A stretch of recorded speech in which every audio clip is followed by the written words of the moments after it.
अदब दोस्तों, मैं सनम एजाज और हम दुनिया जहां की खबरों से आपको बाखबर रोशनास करते रहते हैं। हमारी कोशिश, हमारी जसारत होती है कि हम आपको ज़मीनी हक़ाइक़ से बाखबर करें और दुनिया जहां में सियासत, हालात, वाक़ात के दौरान मेरी नज़र ज़्यादातर सियासत और ख़ास तौर पे जम्मू कश्मीर की सियासत पे ही रहती है। और जम्मू कश्मीर की सियासत पे नज़र रखते हुए हमें ये मालूम है, हम सब जानते हैं कि अब 5 साल हो चुके हैं जम्मू कश्मीर में सियासत का कोई इतना बड़ा पड़ाव नहीं है।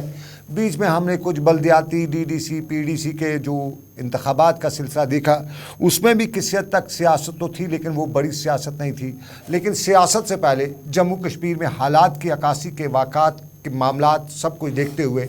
हमने देखा कि एक बड़ा नाम गुपकार अलायंस के तौर पे सामने आया। उसी गुपकार अलायंस के बीच में कुछ सरफटोल भी देखने को मिली, लेकिन उस सरफटोल के पीछे और आगे की कहानियाँ कुछ लोग दिल्ली से जोड़ने लगे। कुछ लोग दिल्ली में भी ये बता रहे थे कि गुपकार अलायंस बड़ा ख़तरा भी बन सकता है। और फिर उसी गुपकार अलायंस के पस मंज़र के बाद की कहानी के बीच अब नज़र है 2023 में, जहाँ पार्लिमानी इंतखाबात तो इस साल है नहीं, लेकिन असम्बली इंतखाबात के हवाले से जब भी हम सियासत या रियासत जबी के जितने भी प्लेयर्स हैं उनसे बात करते हैं तो सब सरेंडर ही करते हैं और बताते हैं कि हम तो बेबस हैं, हम तो कुछ मालूम, हमारे पास कोई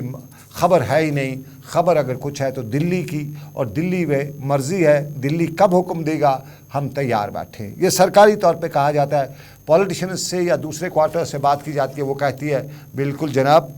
आइन और कानून एक तरफ, लेकिन दिल्ली मेहरबान तो बात बनेगी। तो दिल्ली मेहरबान असम्बली इंतखाबात के हवाले से अभी तक नज़र नहीं आ रही है। अपने अपने तरीके से लोग उसकी रायज़नी करते हैं। कुछ लोग कहते हैं सारा फंडा जो है ये बीजेपी ने डाल रखा है, क्योंकि उनको अपनी बेस खिसकती हुई नज़र आ रही है। और कुछ लोग कहते हैं जो अपने अपनी तरह से अपने अपना नुक्ता निगाह पेश करते हुए बता रहे हैं कि दिल्ली ने अभी बहुत से कानून यहाँ लागू कराने हैं, उनको फाइनलाइज करना है, तो इसलिए असम्बली इंतखाबात करके पावर शिफ्ट दिल्ली करना नहीं चाहती है। लेकिन इसके बीच में दो बड़े मामला थे। एक तो इस साल जो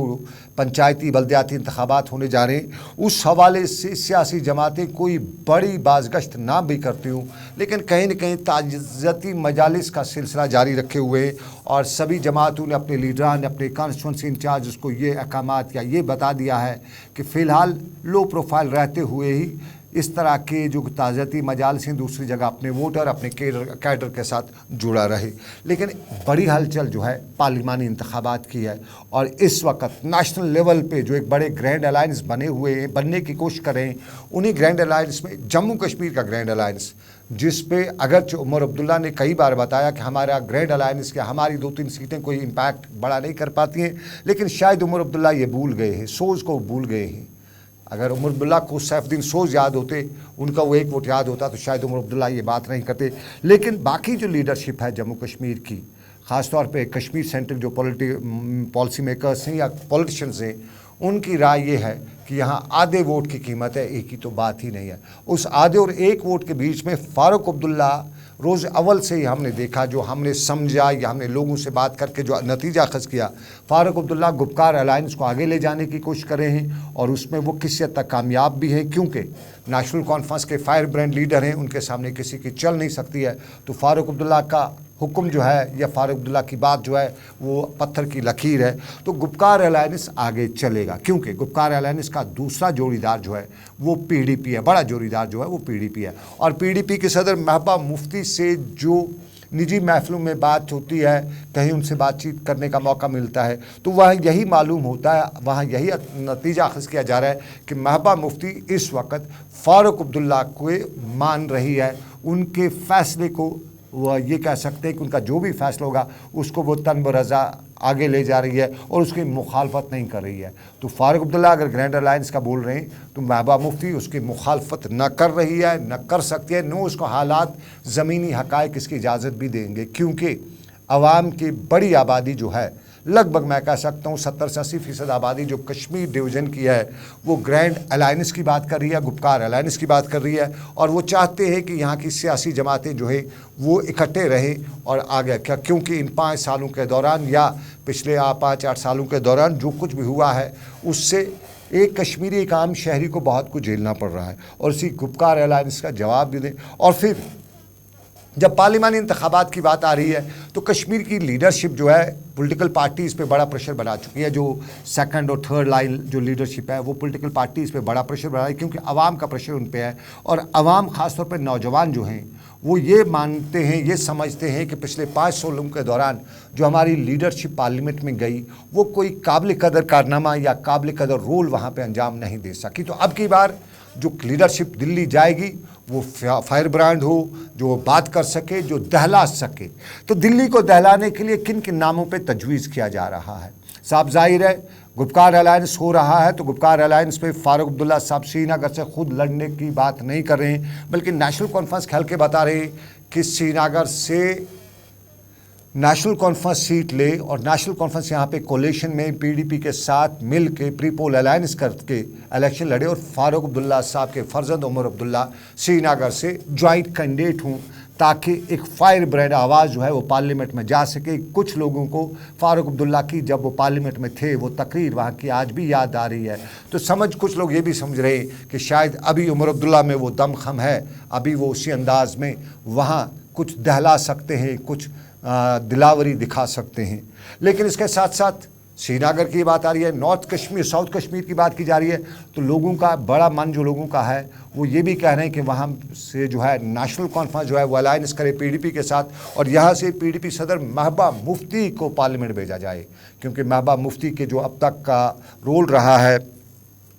अब तक की जो सियासत रही है और सियासी तकारीर रहे, उनसे भी लोग ये समझ रहे हैं कि किसी हद तक असम्बली इंतखाबात से पहले, असम्बली इंतखाबात तो बाद की बात होगी पार्लियामेंट के बाद, तो उससे पहले अगर ये पार्लियामेंट में जाते हैं तो वहाँ जो भी सरकार हो, बीजेपी हो, कांग्रेस हो, अपोजिशन हो या जिसकी भी हो, ये कहीं ना कहीं कश्मीर इशू को, कश्मीर के मामलात को वहाँ पे अच्छी तरह से प्लेड कर सकते हैं। और फिर चूँकि साउथ कश्मीर से रिटायर्ड जस्टिस हसनैन मसूदी का नाम भी है, वो भी बड़े लीडर हैं नेशनल कॉन्फ्रेंस के, लेकिन आम लोगों की राय कश्मीर में है, चाहे वो साउथ कश्मीर हो या नॉर्थ कश्मीर हो, खुद सबका यही मानना है कि जिस उम्मीद के साथ रिटायर्ड जस्टिस हसनैन मसूदी को दिल्ली भेजा गया था, उम्मीद ये थी कि बड़े कानूनदान हैं, बहुत कुछ वहाँ पे कर सकेंगे, लेकिन इन 5 सालों के दौरान जस्टिस हसनैन मसूदी ने कोई ऐसा काबिल कदर कारनामा अंजाम नहीं दिया गया है उनकी वजह से जिसे तारीख़ में लिखा जाए, जिसे कुछ लोग याद रखते। तो आज उनके मुतबादिल के तौर पर कहा जाता है कि महबूबा मुफ्ती तब तक ही जाए जब तक पार्लियामेंट यहाँ पे असम्बली इंतखाबात होते हैं, और उमर अब्दुल्ला तब तक जाए जब तक असम्बली। अब सबसे बड़ा फड्डा जो है वो नॉर्थ कश्मीर में पड़ा हुआ है, और नॉर्थ कश्मीर के हवाले से नेशनल कॉन्फ्रेंस के क्वार्टर्स का ये मानना है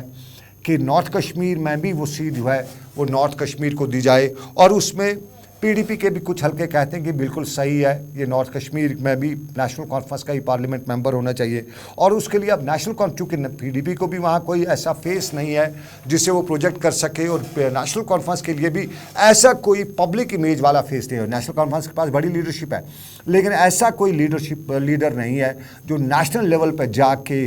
यहाँ पे लोगों की रिप्रेजेंटेशन कर सके। मोहम्मद अकबर लोन साहब के बारे में सब लोग जानते हैं, उनकी तबीयत नासाज है। अब्दुल-रशीद शाहीन साहब के बारे में भी सब लोग जानते हैं, वो गए थे, लेकिन वही जो है वो पुराना पिदरम सुल्तान बूद वाली कहानी। और फिर बहुत से लोग, मुज़फ़्फ़र हुसैन बेग साहब भी गए थे, ये सब लोग गए, लेकिन फिर वो जो कश्मीरियों की जो उम्मीदें हैं उस पर वो खरा नहीं उतरे। तो नेशनल कॉन्फ्रेंस नॉर्थ कश्मीर से, क्योंकि पीडीपी के भी कुछ हल्के बता रहे कि बेटर हमारा ये है कि हम नेशनल कॉन्फ्रेंस को ही सपोर्ट करें, क्योंकि नेशनल यहाँ इन 3 सीटों में अगर कहीं पे पार्लियामेंट मुकाबला है तो वो नॉर्थ कश्मीर में है, क्योंकि नॉर्थ कश्मीर में पीपल्स कॉन्फ्रेंस की तरफ से सजाद गनी लोन इंतखाबात में होंगे, पार्लिमानी इंतखाबात में, तो उनका मुकाबला करने के लिए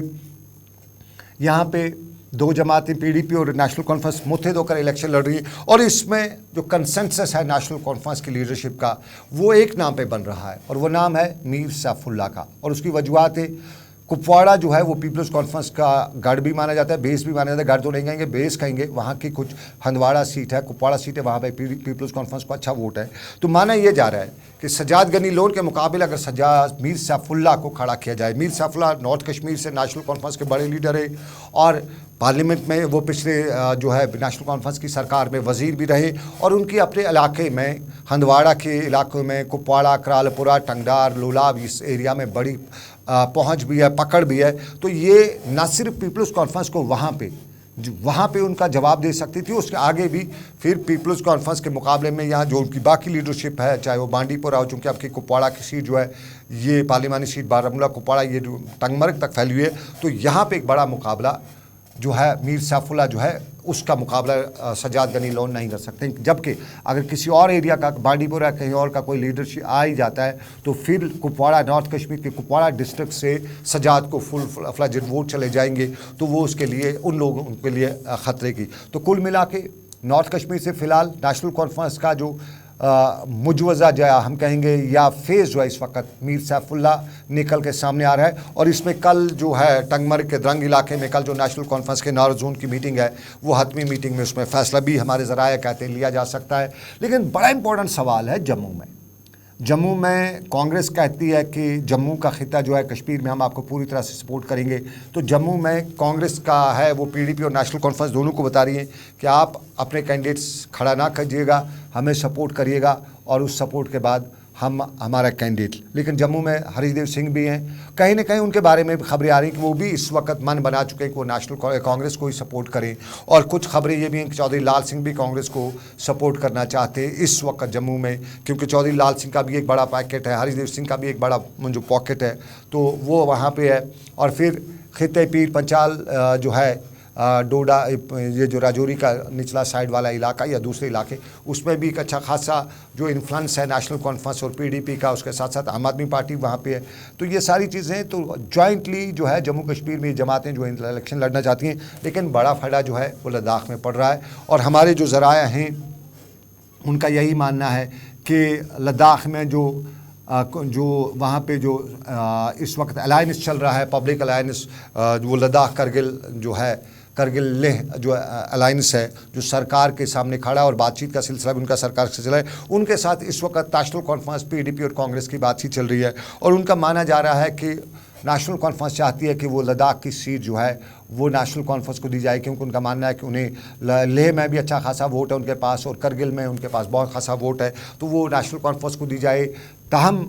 कुछ हल्के वहाँ से वे बता रहे हैं कि वहाँ से जो लद्दाख का अलायंस जो बना हुआ है, करगिल ले अलायंस, वो अपना जॉइंट कैंडिडेट खड़ा कर रहा है। और उनके कैंडिडेट, उनका ये कहना है कि नेशनल कॉन्फ्रेंस पीडीपी कांग्रेस ये सारी जमातें जो हैं वो उनको सपोर्ट करें। अब देखना होगा कि ऊँट किस करवट बैठता है, क्योंकि पार्लियामानी इंतखाबात से पहले ये हल्की फुल्की हलचल जो है ये शुरू हो रही है। और इसी शुरुआत में फ़िलहाल ताज़ियती मजालिस का ही जो मीटिंगों का सिलसिला सियासी जमातों का है वो जारी रहेगा और उसके बाद कुछ होगा। लेकिन बड़ा ब्रेक थ्रू जो है वो हमें 2 महीने के बाद मिलने को है लगभग। ये बड़ा ब्रेक थ्रू, ये जो मुख्तलिफ सियासी लीडरान हैं, जिनमें बशारत बुखारी हैं, जिनमें कुछ और लोग हैं जो मीर फयाज़ हैं कुपवाड़ा से, कुछ और नाम भी सामने आ रहे हैं, खिते चिनाब से, राजौरी पुंछ से भी कुछ नाम आ रहे हैं जो कभी पीडीपी में थे, फिर वहाँ से चले गए, फिर वहाँ चले गए। तो उन लोगों के बारे में भी बड़ा ब्रेक थ्रू लगभग 2 महीने बाद आ रहा है। और इस 2 महीने के बाद